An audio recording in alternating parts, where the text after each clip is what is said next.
Bonjour, c'est Martine Gaillet de Strasbourg. Bienvenue à notre rendez-vous hebdomadaire à votre santé.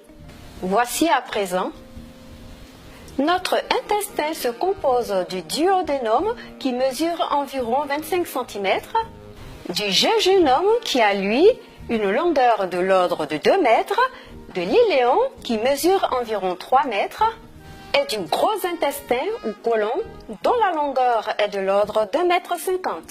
Et maintenant, le contenu de l'intestin ou bolus alimentaire progresse du duodénum jusqu'au rectum sous l'effet du péristaltisme intestinal. C'est une succession rythmique et coordonnée de contractions et de relâchements des muscles lisses involontaires de la paroi.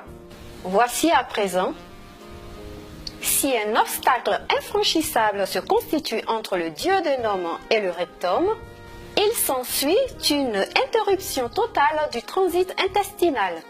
C'est une occlusion intestinale aiguë ou syndrome occlusif dont l'issue est fatale en l'absence de traitement. Et maintenant, ce blocage du bolus intestinal se traduit par un arrêt complet de l'émission de matière fécale et surtout de gaz intestinaux, dont l'expression varie cependant en fonction de la partie de l'intestin où se situe l'obstacle.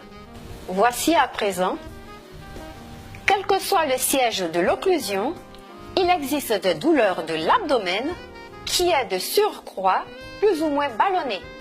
Et maintenant, lorsque l'obstacle se trouve sur l'intestin grêle, des nausées et des vomissements surviennent de façon précoce, alors que l'arrêt des matières fécales est plus tardif. Il existe une fatigue marquée et parfois un pouls accéléré, voire un peu de fièvre.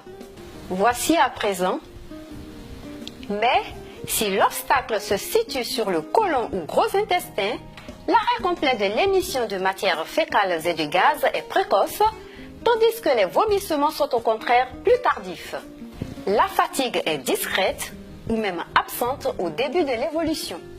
Et maintenant, une radiographie simple de l'abdomen permet dans bien des cas de visualiser la rétention d'eau et de gaz liée à l'occlusion intestinale, mais c'est surtout le scanner abdominal qui est aujourd'hui l'examen de référence, car il permet de confirmer le syndrome occlusif tout en précisant sa cause et sa gravité. Au contraire, l'échographie a très peu d'intérêt, excepté chez le petit enfant. Voici à présent, les causes de l'occlusion intestinale aiguë sont nombreuses. Elles varient selon l'âge, le terrain et les antécédents du sujet. On les classe en 3 groupes. Et maintenant, premièrement, les occlusions par strangulation sont les plus brutales et urgentes. Elles se situent plus souvent au niveau de l'intestin grêle. À tout âge, un antécédent d'intervention chirurgicale de l'abdomen, que l'on peut déduire de la présence d'une cicatrice, fait évoquer la strangulation d'une anse intestinale causée par une bride ou adhérence. L'invagination intestinale aiguë survient surtout chez le jeune enfant. Les occlusions dues à un étranglement intestinal dans une hernie crurale, inguinale ou ombilicale sont plus fréquentes chez l'adulte. Voici à présent. Deuxièmement, les occlusions par obstruction sont de début plus progressif. Elles se situent plus souvent au niveau du gros intestin ou côlon. Le cancer colorectal en est la première cause. Chez les personnes âgées dépendantes, il peut s'agir d'un fécalome perceptible grâce à un toucher rectal. Et maintenant, troisièmement, les occlusions fonctionnelles ont une cause qui se situe en dehors de l'intestin, mais elles sont fort peu fréquentes. Ce peut être une infection, une inflammation d'autre origine ou encore un accident médicamenteux.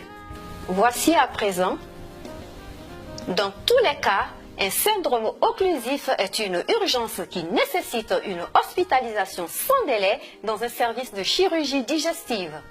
Les deux piliers du traitement médical sont une réhydratation par voie veineuse et une aspiration digestive par sonde nasogastrique en association avec un traitement antalgique.